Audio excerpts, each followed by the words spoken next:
Salam sejahtera untuk kita semua. Pertama, kami mengucapkan terima kasih kepada Ibu dosen dan teman-teman sekalian yang sudah memberikan kesempatan kepada kami kelompok 1. Karena itu, sebelumnya kami perlu memperkenalkan nama. Yang pertama, saya sendiri Usias Tunan, dan yang kedua, Ibu Yuliana Alaus. Kami akan presentasikan tentang kebijakan sosial dan lingkungan. Selanjutnya, yang pertama, pendahuluan. Terdapat 3 dasar, yaitu yang pertama, penyusunan rancangan undang-undang lingkungan hidup dimulai pada tahun 1976. Poin yang kedua berdasarkan Kepres nomor 23 tahun 1990 dan yang ketiga Undang-Undang nomor 23 tahun 1997. Penyusunan rancangan undang-undang lingkungan hidup dimulai pada tahun 1976 disertai persiapan pembentukan kelompok kerja hukum dan aparatur dalam pengelolaan sumber daya alam dan lingkungan hidup yang kemudian menjadi Undang-Undang Nomor 4 Tahun 1982 tentang ketentuan-ketentuan pokok pengelolaan lingkungan hidup. Yang kedua berdasarkan Kepres Nomor 23 Tahun 1990 dibentuk Badan Pengendalian Dampak Lingkungan yang bertugas melaksanakan pemantauan dan pengendalian kegiatan-kegiatan pembangunan yang berdampak penting terhadap lingkungan hidup. Sedangkan poin yang ketiga, Undang-Undang Nomor 23 Tahun 1997 tentang pengelolaan lingkungan hidup mengatakan bahwa dalam rangka mendayagunakan sumber daya alam untuk memajukan kesejahteraan umum, perlu dilaksanakan pembangunan berkelanjutan yang berwawasan lingkungan hidup. Selanjutnya, strategi pengelolaan lingkungan. Dalam strategi pengelolaan lingkungan ini terdapat 5 poin, yang mana yang pertama, lingkungan dan efisiensi. Dengan adanya kesadaran bahwa sumber daya alam sangat terbatas, maka apapun juga harus dilakukan untuk mengurangi penggunaannya. Oleh karena sebab itu, industri harus mengupayakan daur ulang dan melakukan efisiensi dalam penggunaan setiap material dan energi dalam proses produksinya, yang mana hal tersebut mempunyai implikasi pada pengurangan biaya produksi. Kemudian yang kedua, image lingkungan. Mempunyai sikap positif terhadap lingkungan merupakan suatu hal yang baik untuk dapat menumbuhkan image yang selanjutnya untuk memperbesar market share. Memperluas pasar dengan brand image akan mencapai apabila konsumen telah bernuansa hijau pula. Kemudian poin yang ketiga, lingkungan dan peluang pasar. Dengan adanya tuntutan pasar terhadap pelaku bisnis dan dunia usaha dalam hal sistem manajemen lingkungan, yang selanjutnya dikembangkan menjadi pemberian sertifikasi ISO, maka hal ini memberikan dampak positif bagi dunia usaha. Poin yang keempat, ketaatan terhadap peraturan lingkungan meskipun law enforcement pemerintah masih lemah. Namun demikian apabila terjadi pelanggaran dalam pengelolaan lingkungan ataupun adanya pengaduan masyarakat akibat dampak dari suatu aktivitas industri, maka akan berdampak negatif terhadap reputasi industri tersebut. Selain itu, organisasi lingkungan lokal dan internasional akan bereaksi keras apabila terjadi pelanggaran terhadap peraturan lingkungan. Nah, setelah itu juga ada keuntungan dari bisnis hijau adalah sebagai berikut. Yang pertama, mengurangi biaya operasi dengan mengefisiensikan eksploitasi sumber daya alam. Yang kedua, menciptakan keunggulan persaing dan dapat mempertahankan kesetiaan pelanggan. Dan yang ketiga, dapat menciptakan strategi lingkungan yang baik. Yang keempat, membantu perusahaan melakukan ekspansi ke pasar global. Selanjutnya, meningkatkan image perusahaan dan hubungan baik dengan masyarakat. Poin yang berikut, memperkecil risiko lingkungan jangka panjang yang berkaitan dengan kerusakan sumber daya alam, konservasi energi dengan pengendalian pencemaran, serta pengelolaan limbah. Poin yang berikut, memberikan keuntungan bagi ekosistem dan komunitas di mana perusahaan itu beroperasi. Poin yang berikut lagi, jika dipandang dari sudut etika merupakan suatu yang sangat diinginkan dan tidak dapat dihindari. Lalu poin yang terakhir, menjadikan perusahaan selangkah lebih maju dalam mentaati peraturan lingkungan.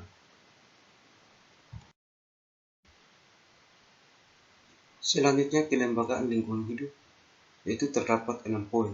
Yang pertama, perangkat hukum. Yang kedua, isi dari undang-undang lingkungan hidup yang penting. Yang ketiga, lembaga.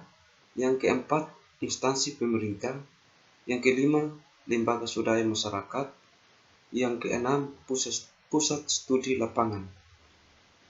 Perangkat hukum yang berhubungan dengan lingkungan hidup mengacu pada Undang-Undang Nomor 23 Tahun 1997 tentang pengelolaan lingkungan hidup, Kepres Nomor 2 Tahun 2002 tentang pengalihan tugas, fungsi, dan kewenangan Bapeda, Kementerian Negara dan Lingkungan Hidup, serta Kepres Nomor 4 Tahun 2002 tentang unit organisasi dan tugas Eselon 1 Menteri Negara Lingkungan Hidup. Dalam melaksanakan tugasnya, Menteri Negara Lingkungan Hidup dibantu oleh yang pertama Sekretaris Menteri Negara, kedua Deputi Bidang Kebijakan dan Kelembagaan Lingkungan Hidup, yang ketiga Deputi Bidang Peningkatan Kapasitas Pengelolaan Lingkungan Hidup yang kewilayahnya, yang keempat Deputi Bidang Pengembangan Peran Masyarakat, kelima Deputi Bidang Pengendalian Dampak Lingkungan Sumber Institusi, yang keenam Deputi Bidang Pengendalian Dampak Lingkungan Sumber dan Non-Institusi, yang ketujuh Deputi Bidang Pelestarian Lingkungan, kedelapan Deputi Bidang Pembinaan Sarana Teknis Pengelolaan Lingkungan Hidup, yang kesembilan Staf Ahli Bidang Lingkungan Global, yang kesepuluh Staf Ahli Bidang Hukum Lingkungan, yang kesebelas Staf Ahli Bidang Ekonomi dan Lingkungan, yang terakhir Staf Ahli Bidang Sosial Budaya. Di samping memuat wewenang pemerintah dalam mengatur kebijakan untuk melestarikan fungsi lingkungan hidup, Undang-Undang Nomor 23 Tahun 1997 juga berisi persyaratan penaatan, penyelesaian sengketa, penyidikan, dan ketentuan pidana. Persyaratan penaatan lingkungan hidup dibagi menjadi 4, yaitu perjanjian setiap kegiatan yang dapat menimbulkan dampak penting terhadap lingkungan wajib memiliki analisis dampak lingkungan untuk memperoleh izin melakukan kegiatan tersebut. Kemudian poin yang kedua, pengawasan menteri mempunyai tugas melakukan pengawasan terhadap kegiatan atas ketentuan yang telah ditetapkan dalam perundang-undangan lingkungan hidup. Ketiga, sanksi administrasi gubernur atau kepala daerah tingkat 1 berwenang melakukan paksaan pemerintah terhadap penanggung jawab kegiatan yang melanggar perundang-undangan lingkungan hidup. Kemudian yang berikut, audit lingkungan. Pemerintah mendorong penanggung jawab kegiatan atau usaha untuk melakukan audit lingkungan hidup. Kemudian isi dari Undang-Undang Lingkungan Hidup yang penting lain adalah ada 3 poin. Yang pertama, bila terjadi sengketa lingkungan hidup, maka dapat ditempuh melalui pengadilan atau di luar pengadilan berdasarkan pilihan sukarela para pihak yang bersengketa. Poin yang kedua, untuk lebih meningkatkan penegakan hukum, selain penyidik, pejabat polisi, pejabat pegawai sipil tertentu dapat diberi wewenang khusus sebagai penyidik sesuai dengan Undang-Undang Hukum Acara Pidana yang berlaku.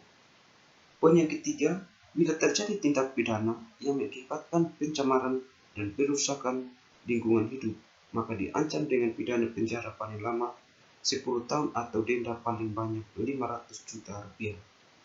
Poin yang ketiga yaitu lembaga. Berdasarkan Undang-Undang Nomor 23 Tahun 1997, tidak secara eksplisit menyatakan struktur organisasi yang menangani lingkungan hidup.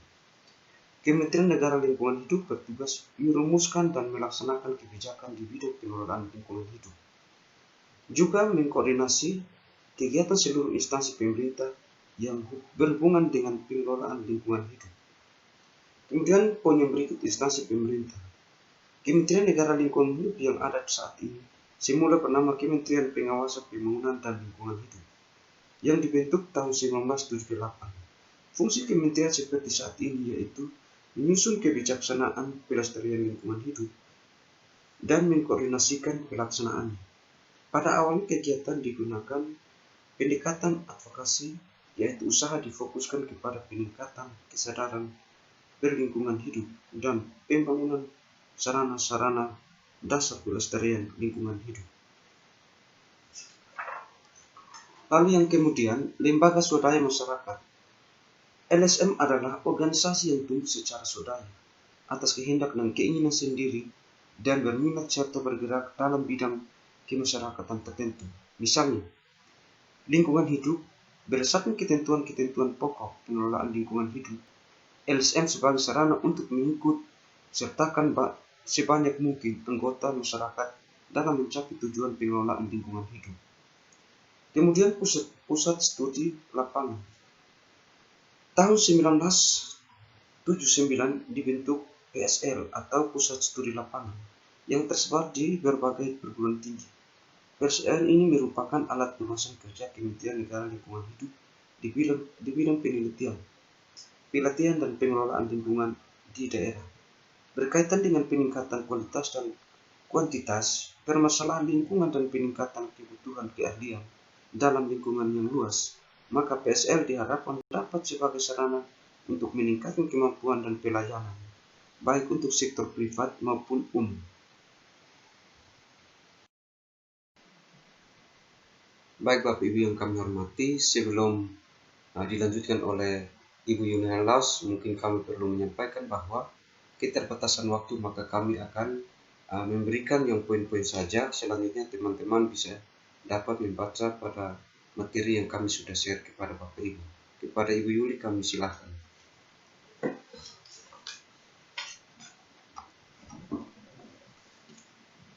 Terima kasih. Materi yang berikut adalah pengungkapan sosial.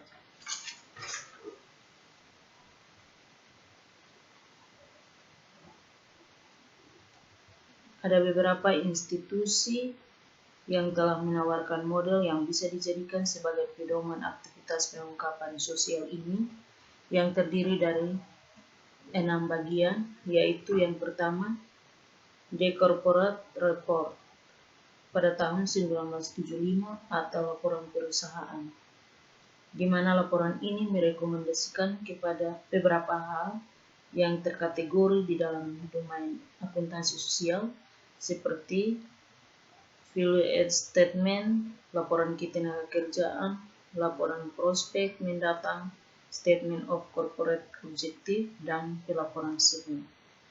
Yang kedua, The Government Green Paper atau kertas hijau pemerintah Inggris, yang mana saran yang merekomendasikan dalam bagian khusus dari laporan tahunan ini meliputi hal yang hampir sama dengan The Corporate Report, yaitu value add statement, laporan ketenaga kerjaan, laporan prospek mendatang, dan pengungkapan tentang penggunaan energi. Bagian yang ketiga adalah The Pillar Sosial atau pilar sosial yang dimulai pada tahun 1977 dan berawal dari pergolakan sosial yang terjadi di Eropa pada bulan Mei tahun 1968 ini, hanya mengatur tema ketenaga kerjaan semata. Bagian yang keempat adalah model Ernest tahun 1978. Studi yang dilakukan oleh Ernest sejak tahun 1972 hingga tahun 1978 menelusuri perusahaan yang terbesar setiap tahun disusun oleh majalah bisnis Fortune Ernest dan mengembangkan suatu daftar informasi sosial yang perlu diungkapkan oleh perusahaan. Yang kelima, The Union European Desk Expert Economicity et Financiers atau Serikat Eropa Ahli Ekonomi dan Pemoda, yang mengeluarkan rekomendasi tentang social reporting, diantaranya ringkasan laporan atau berisi garis besar aspek paling signifikan mengenai kinerja sosial perusahaan selama 1 tahun terakhir, yang dilengkapi dengan statement of principal objective dan telaah terhadap prospek tahun berikutnya. Laporan sosial yang berisi 9 indikator-indikator sosial yang bersifat kuantitatif, 7 indikator lainnya diantaranya berkaitan dengan hubungan antara perusahaan tenaga kerja, dan 2 indikator lainnya berhubungan dengan kemasyarakatan. Yang keenam, Institute of Chartered Accountants in England and Wales atau Institut Chartered Account di Inggris dan Wales. Organisasi profesi para akuntan di Inggris dan Wales ini mengeluarkan rekomendasi pada tema lingkungan yang perlu diungkapkan dalam laporan tahunan.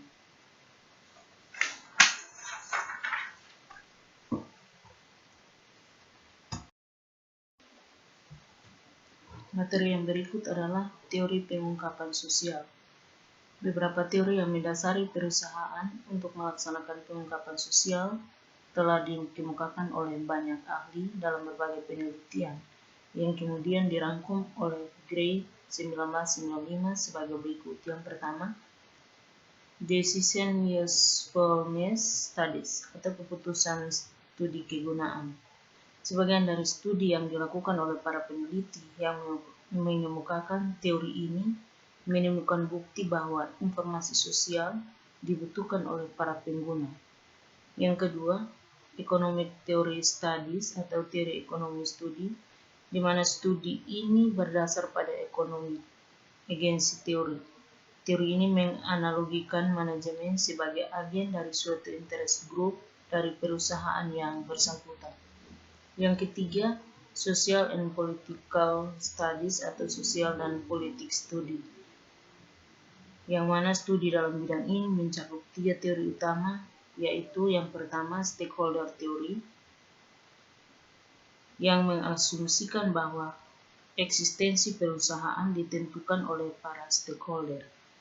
Bagian yang kedua legitimasi teori, di mana pengertian teori legitimasi menurut Lincoln dalam Gray tahun 1995, yaitu suatu kondisi atau status yang terjadi di mana sistem nilai suatu entitas sesuai dengan nilai dari sistem sosial yang lebih besar yang merupakan tempat atau bagian dari entitas tersebut.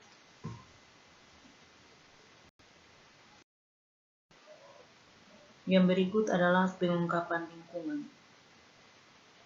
Pengungkapan lingkungan terdiri dari 5 bagian, yaitu yang pertama, meminimalkan dan mencegah waste, yang merupakan perlindungan lingkungan efektif yang sangat membutuhkan aktivitas pencegahan terhadap aktivitas yang tidak berguna.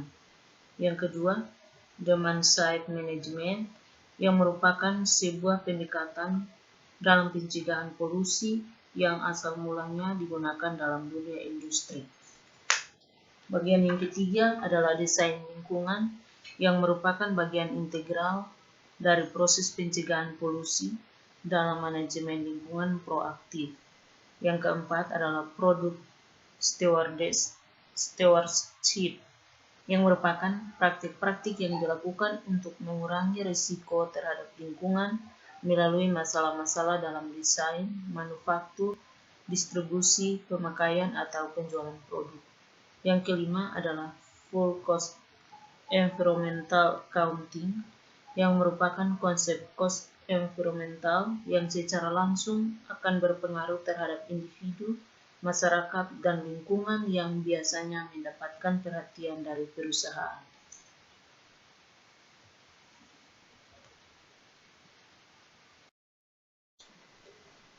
Baik Bapak Ibu yang kami hormati, selanjutnya saya akan melanjutkan presentasi selanjutnya, yaitu kasus lingkungan. Terdapat 2 kasus. Yang pertama, kasus pencemaran lingkungan oleh PT GC, yang mana pada bulan September 2008, kejahatan lingkungan yang telah dilakukan oleh PT GC, yang merupakan perusahaan tambang patungan antara PT Antam 20% dan perusahaan asing BDI Minicor 80%, sudah nampak jelas. Dalam beberapa tahun belakangan ini, pencemaran maupun dampak pertambangan GC telah merusak dan mengganggu aktivitas pertanian masyarakat di Desa Palu. Selanjutnya, terkait dengan PT GC yang ada di Kalimantan Selatan, menurut organisasi non-pemerintah yang fokus pada persoalan lingkungan ini, Perusahaan tersebut telah melakukan kejahatan lingkungan, yaitu sengaja melakukan pembuangan limbah atau zat ke aliran sungai yang dapat membahayakan bagi kesehatan dan keselamatan banyak orang. Menurut Wahyu, Kalimantan Selatan, salah satu alat bukti kejahatan lingkungannya adalah hasil penelitian tim gabungan pemerintah Kota Banjarbaru dan pemerintah Provinsi Kalimantan Selatan melalui Bapedanda yang mengakibatkan tingkat kesamaan air sungai mencapai 2,97 pH. Sedangkan peraturan Gubernur Kalimantan Selatan mencantumkan pH normal senilai 6 hingga 9. Selain itu, PTGC juga membuang limbah timbal mencapai 0,48 pH. Padahal, sungai Pergub sesuai Pergub Kalimantan Selatan hanya dibolehkan 0,1 pH. Nah, ini tentu saja bertentangan dengan Undang-Undang Lingkungan Hidup Nomor 23 Tahun 1997 pada bab 6 tentang persyaratan penataan lingkungan hidup pasal 20 ayat 1. Tanpa suatu keputusan izin, setiap orang yang dilarang melakukan pembuangan limbah ke media lingkungan hidup. Ujar Vegas menjelaskan, juga dengan KUHP pasal 202 ayat 1, barang siapa memasukkan barang sesuatu ke dalam sumur, pompa, sumber air ke dalam perlengkapan air minum untuk umum atau untuk dipakai oleh atau bersama-sama dengan orang lain, padahal diketahuinya bahwa karena perbuatan itu air lalu berbahaya bagi nyawa atau keselamatan orang. Selanjutnya Bapak Ibu sekalian, kasus yang kedua, kasus pencemaran lingkungan oleh PT AI. Pada bulan Oktober 2009, pencemaran Sungai Balangan terjadi justru tidak lama setelah Kementerian Lingkungan Hidup Republik Indonesia memberikan penghargaan peringkat hijau kepada PT AI dalam program penilaian peringkat kinerja perusahaan dalam pengelolaan lingkungan hidup tahun 2009. Sungai Balangan merupakan sungai besar yang membela Kabupaten Balangan di mana bagian hilirnya sampai wilayah Amuntai, Margasari hingga ke muara Sungai Barito. Sungai yang menjadi urat nadinya masyarakat, khususnya Kabupaten Balangan dan Amuntai, secara fisik telah berubah warna menjadi coklat hitam. Ini membuktikan bahwa sungai tersebut telah tercemar sebagai dampak dari aktivitas pertambangan batu bara PT AI. Hal ini juga secara langsung diakui oleh pihak perusahaan melalui manajer eksternal. Berdasarkan informasi dan pantauan Wahyu Kalimantan Selatan di lapangan, beberapa dampak langsung telah dirasakan masyarakat, antara lain ribuan warga di 4 kecamatan Kabupaten Balangan, yakni Kecamatan Paringin, Juwai, Paringin Utara, dan Kecamatan Lapayong, saat ini tidak bisa mengakses langsung air sungai. Yang berikut terancamnya sumber ekonomi pada ditambak ikan di sepanjang Sungai Balangan, yang sebagian besar menggunakan jalan apung. Kemudian terganggunya operasional PDAM di Balangan dan Amuntai hingga terhentinya layanan distribusi air bersih ke warga selama 3 hari. Selanjutnya warga yang terpaksa memanfaatkan Sungai Balangan untuk keperluan sehari-hari, sudah ada yang mengalami gatal-gatal. Lalu selanjutnya Wali Kalimantan Selatan sangat prihatin dan menyayangkan pencemaran Sungai Balangan ini justru terjadi tidak lama setelah Kementerian Lingkungan Hidup Republik Indonesia memberikan penghargaan kepada PT ADOL Indonesia dan program penilaian peringkat kinerja perusahaan dalam pengelolaan lingkungan hidup pada tahun 2009 dengan peringkat hijau. Artinya PT AI dalam hal ini 2 kali mendapat predikat terbaik dalam pengelolaan lingkungan hidup seluruh perusahaan di Indonesia dari KLH setelah tahun 2008. yang lalu memperoleh penghargaan yang sama. Sebagai bentuk tanggung jawab atas terjadinya pencemaran di Sungai Belangan ini, maka dengan ini Wali Kalimantan Selatan meminta kepada KLH untuk mencabut predikat hijau yang selama ini diberikan kepada PT AI. Selanjutnya poin yang kedua mendesak Kapolda Kalimantan Selatan agar segera melakukan penyelidikan atas kejahatan lingkungan yang telah dilakukan oleh PT AI. Lalu yang berikut meninjau ulang AMDAL PT AI karena Wali Kalimantan Selatan menganggap AMDAL tersebut telah gagal dan menjawab problem pengelolaan lingkungan hidup perusahaan. Selanjutnya, menuntut kepada PT AI secepatnya merehabilitasi Sungai Belangan yang telah tercemar dan harus bertanggung jawab kepada masyarakat serta pihak-pihak selama ini terjadi kerugian. Baik Bapak Ibu, sekian presentasi dari kami. Dan sebelumnya kami mohon maaf jika ada hal-hal yang tidak berkenan dalam presentasi kami. Harapan kami adalah koreksi dan usul saran dapat kami peroleh sehingga ke depan presentasi selanjutnya lebih baik. Oleh karena itu, kami berikan waktu kepada teman-teman semua untuk memberikan pendapat dan usul saran. Kepada Bapak Ibu kami silakan.